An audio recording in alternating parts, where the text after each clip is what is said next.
This is the plaintiff, Peggy Davis. She says she rented a room from the defendant, and after she gave her the money, she told her to expect a woman to come over once a month to inspect the place to make sure she was following the rules. Huh? When she told the defendant she wasn't comfortable with that and wanted her money back, the defendant flipped out. She's suing for $3,000, the amount she's owed for unused rent, security, and pain and suffering.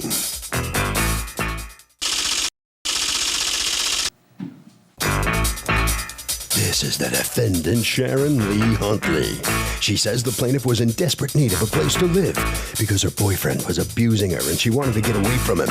Then she called and said she found another place to live, demanded her money back, and even chased her for 5 miles.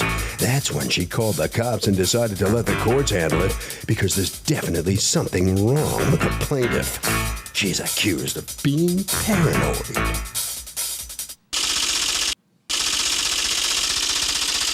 The defendant has filed a countersuit for $3,000, the amount owed for breaking a lease. Litigants have been sworn, Your Honor. Thank you, You're Douglas. Peggy Davis. Yes. You are suing Sharon Lee Huntley for $1,200 in rent and security deposit that you gave to her 6 years ago. Yes. You amended the claim a couple minutes ago. Yes, ma'am. To $3,000. That would be $600 for pain and suffering, $1,200 in interest. Yes. And $1,200 in actual damages. Yes. Okay. You are counterclaiming against her $3,000 for breaking the lease 6 years ago. Okay, what's going on? Well, I was in a relationship with a gentleman for about 5 years, and he got to the point where I caught him cheating, and he wanted to more or less push me. So it was going into like a arguing match. And I said, it's time for me to move. So I go get a Sunday's Dispatch, and here went Miss Huntley's ad in the paper. So it says $600 rent, $600 security deposit. So I calls her up, and she says, yes, come on over and check out the house. I'm moving out of town. I'm getting married, and boom, boom. I goes over to her house. Me and my daughter, we does a walkthrough through the home. She's talking to me. We're talking about everything. I told her about the situation I had with my boyfriend. I'm trying to move. She also told me she had been beat up in an abusive relationship with a man in which she had to shoot or something. Something to the effect. That's what she said. But anyway, Your Honor, we went through a walkthrough. My daughter also informed me when I went through one of the bedrooms, she said, Mom, there's bullet holes in the walls. So I looked and I said, well, they patched up. I can see why you signed a lease.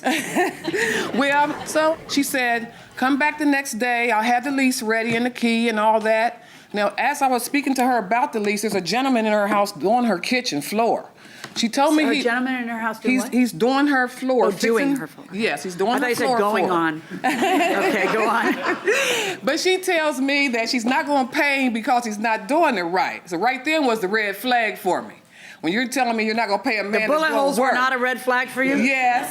So as soon as I hand her the $1,200, she handed me the lease. I signed the lease. As soon as I got done with the lease, she goes, oh, by the way, there's someone I want you to meet. So the lady comes in the door with a couple of little kids, and I said hi, and she goes, she's going to come by once a month and do a walkthrough. Now I said, right at the back, I said, excuse me? I said, oh, no. I guess she wanted her to do a walkthrough because she was moving and didn't have enough room to take all her belongings out the house. So me and her talked, and I told her, yes, I'll store your stuff for free. Her stuff was going in the basement. I was going to still pay her $600 a month rent. While I'm storing her stuff, I said about 90 days, she said she would be back from out of town to get her stuff. Okay. I didn't have no problem, so I guess the walkthrough came in. Either that or she just wanted to check her property, but in any event, you didn't like that, and so what did you say? When they're late about the walk-in, I told her no, because see, when I was 15, I went through a thing where a gentleman came in the home, and I stayed with my 2 sisters for a rapist. I don't want no walk-ins on me. So right then, when she said that, I'm like, no. You know, I don't need no walking. It's just me by myself. Would be living here. I didn't want that, period. That's something I feel she could have discussed with me before I signed it. What did she say? So right there on the spot, as soon as I got done. And you said to her, that's not going to work for me. Straight off the rip. Oh, no. And I said, you never discussed this with me before I signed this lease. I said, let me have my money back. She goes, well, I'm only going to give you $600 because you signed the lease. And I said, no. You came up with something different after I just signed the lease. And she said, well, I'm not going to give you nothing. Take me to court. So that's what I did. I went Yeah, in- but it was 6 years later when you took. How did that happen? No. I kept trying to find her. She wouldn't answer for the bailiffs. They said we can't contact her. What ended up happening recently? And then all of a sudden now there's a case. What happened recently? Actually, Your Honor, for a whole year, I went over to her street and stood on her street in the cold, standing and trying to find her. She wouldn't come home. I just told my daughter. 6 years later. Yes, I just told my daughter, I said, you know that lady I gave that money to that took my money, I'm going downtown again and check on her again. And lo and behold, the same morning you talked about it, you saw it. When we left out an hour later, here she comes sitting in front of me. Driving. Yes. Just a sheer coincidence. You recognize the back of her head. God delivered her right there that day. Well, do you understand how unbelievable that sounds? This That is you would what recognize happened. the back of somebody's head? This is just what happened. She was right there in front. Now look, my daughter said, Mom, are you sure that's that that woman? And I said, yes, that's her license plate. How did you know her license plate? I still remember her license plate and her Was she vehicle. out of the car at some point when you spotted her? No. She was a passenger or the driver? She's the driver and she had a passenger. Okay. Nice looking lady with salt and pepper hair. Okay, so go on. She sees us behind us after about 3 or 4 minutes. So she goes in the gas station. The lady gets out to go in and get hot dogs and drinks or something. And I told my daughter, I said, park your car right behind hers.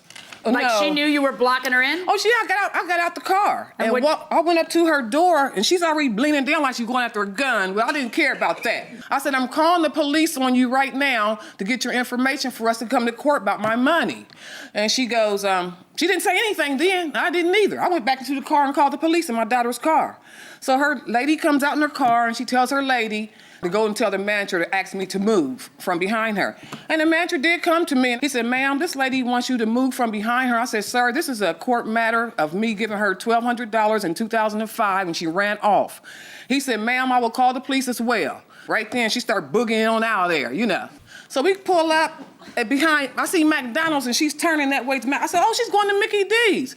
Maybe she's going to stop and sit down. We're going to talk about this over a burger. And she pulls in the back of McDonald's, in the back of the pharmacy. So the police never came? No, ma'am. So how did you get service on her now for a lawsuit? I went downtown. You had her license plate, the license plate had an address, and that's how and you I think sued. they caught her this Talk to time. me about what happened in 2005. Okay. I had gotten a job in New Jersey, and I put in an ad in the Dispatch to rent my home. And I got Miss Davis's call, who stated she was in destitute need for a place to stay because her boyfriend was abusing her. I told her to come over. I got to meet the boyfriend that would abuse her. Thank you. I mean, that's one brave man, is all I can say. I told her to come over, and when she came over to fill out the application, we did a walkthrough of the house. In the holes that she's talking about, I explained to her that the winterization program had come and done insulation and put the holes in the walls to install the installation. The installation. So they're not gunshot. Not at all. Okay, go on. I told her to come over, fill out the application, and you have a copy of the application. Okay. It is expressly agreed and understood by applicant and co-applicant that 1 month deposit shall be considered a prepayment of the first month's rent and shall be applied by the landlord as liquidated damages in the event that you fail to take possession. So she fills out the application, and then there's a lease that's filled out on 10/8. Right. All right. And she doesn't deny that she signed the lease. Okay. And then she hands you the money, she signs the lease, and then what happens? Wait a minute. She didn't hand me the money first. What happened, she bought her daughter a huge dog and her daughter and 3 kids with her. When they went upstairs, I could hear her telling her daughter there was something she could do to the room for the kids. That threw up a red flag for me. Everybody's got red flags, but they signed the lease Yeah. anyway. Okay, go on. And I said, well, I'm going to be some 600 miles away, and I'm going to have someone inspect the house. So the order is, you warn her about the inspection. She says no, right? She said, oh, hell no, I'm not going to Oh, have hell anybody no. checking up on me. And then after And- that, she goes ahead and signs the lease anyway? Why does she do that if she said, hell no? She said that she needed a place to stay and that she was going to take care of the house. Okay, so she signs the lease, she gives you the money, and when do you say she pulls out? She calls me on the 10th. And so she Because calls you on the 10th and says what? I'm not going to move in. I want my money, and I'm coming up to get it. In your answer to the complaint, you say that she found another place and she just changed her mind. That's what she told me. She found somewhere else, and she wanted her money. Okay, but you know that the rental application says if she doesn't take possession, your liquidated damages are $600. Right. So why would you ever be entitled to the other $600? Her son tore my gate off. That's the first time I've heard this. Yeah. First time I've heard. And welcome back to the People's Court. Harvey Levin here. Can a landlord demand the right to inspect the tenant's apartment, say, once a month? No, if I have kids, I have underwear around the house, I have things that are private to me, I need to know what's going on. Fair enough. What do you think? I think if the landlord has a reason to suspect something bad is going on in the apartment, then they definitely have a right. What if he doesn't even suspect anything bad? He just says, I want to make sure my place doesn't get trashed. And he wants to inspect it once a month to make sure. I can see both sides of it, really. Okay, but if you had to choose one or the other, what would you choose? I don't think they should. The landlord shouldn't do it. No. Spoken like a true tenant, going inside the courtroom. Why would you even have this in here, limiting your damages to $600? You have this in here. I didn't write this. That was the application. Well, I know. It's the one you picked. Okay. All right. And you have a counterclaim against her for $3,000 for what? Her son came over and was disruptive, threatening, calling me all kind of names. In your counterclaim, what you say is it's the amount for breaking the lease. Is that what you're suing for the $3,000? I also was writing in the statement damages and suffering. Do you have pictures of damages? I left to be at work on the 17th. Is that a yes or on no the to my 22nd. question? Do you have pictures of damages that you want to collect $3,000? It's something. I don't Look, have. I know a lot of time I has have a passed. police But the report. truth I is have the that she, police by the report. hair of her chinny chin chin, she made it on the statute of limitations on the security deposit. On the actual rent, she has 15 years, which is the longest statute of limitations I have ever heard of in my entire life in the state of Ohio. I don't get it. I think it's weird to wait 6 years. I think it's odd that she spots you from the back of the head. I don't get that whole thing. That's not the way What it happened. happened at that? What happened? That's not what happened. How did it happen that she spotted you? Put your hand down. I was at a gas station with my sister. She was inside the store. This lady appeared at my window and said, "Remember me? I'm Peggy Davis. That you took my $1,200 and ran." When my sister came out, she said, "What's going on?" I said, "Go in there and tell the manager to come out and tell this lady to move her car from in back of my car." The manager came out and he said, "You can't block anybody in on this lot." So a guy in a truck beside the vacant spot told me, he said, "Ma'am, you got enough room to back up." Well, I did. And she followed me. Was there a McDonald's you went to? There was a McDonald's lot. So how did this all end up? I just rode around the block until she got tired of following me, and I took my sister home. Either way, look, she's within the statute of limitations, so I have to call what it is that happened here. Number one, you sign a lease and your premise is, Judge, after I sign the lease, she adds an element that she has no right to add. And that is why she's breaching, I'm justified in pulling out, and I should get all my money back, right? I understand you. And then your premise is, oh, I told her that beforehand. I'm gonna go with you, and I'm just gonna assume she didn't for the purposes of this legal discussion. And that after you signed a lease and after you gave her your money, she looked you in the eye and said, according to her statement, it's every other month, but you say it's every month. Every month, I'm gonna inspect my house. For you to win all of that money back and have a right to rescind the contract, that has to be something that she doesn't have any right to do. You have to be able to say, I'm renting it for a year, sayonara, see you in a year, okay? But that's not the law. The law is actually that a tenant cannot withhold reasonable inspection by a landlord. And so the question becomes, would that be reasonable inspection? I don't think it's that unreasonable when you're going in to see it with a dog and 3 kids. Because she doesn't know you. She doesn't know if you're gonna trash the place. She doesn't have any idea. It is not unreasonable in the eyes of the law. So then, if that's the case, it doesn't give you a right to back out. Now, when I say that, you're telling me I get to keep all of it because she breached.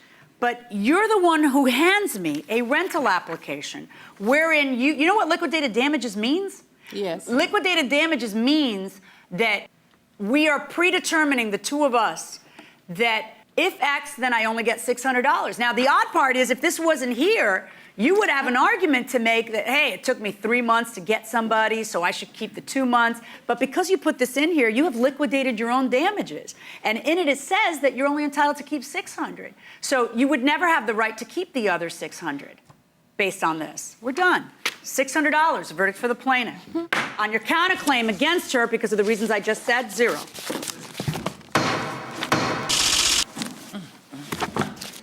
Well, the plaintiff did not get everything she sued for. She got half. And the defendant comes out here. Step in a little bit more if you can and tell me what you think of the outcome here as you come I'm out. satisfied with it. I got rid of her. Okay. Take your time. Head right around the corner Thank this you. way where your documents are waiting for you. All right, so you didn't get everything you sued for. Are you satisfied with what you come out of this case with? Yes, because she just lied all over TV, and she got to live with that. She lied. Now she has a cane, and she wanted to have a gun the other day. So Does that look that's like a a woman? front? That's a front. For what? Just to be on TV. That Yeah. woman's going to have a shootout, that woman right there? Yeah, yes, that's just a front. She don't need a cane. She needs a gun. That's what she thought. All right. Okay, Harvey. So short story here, the landlord does have a right to do a reasonable inspection of the property from time to time, even if that's not in the lease. And that will do it for this case. Litigants for the next case on the way into the courtroom right now.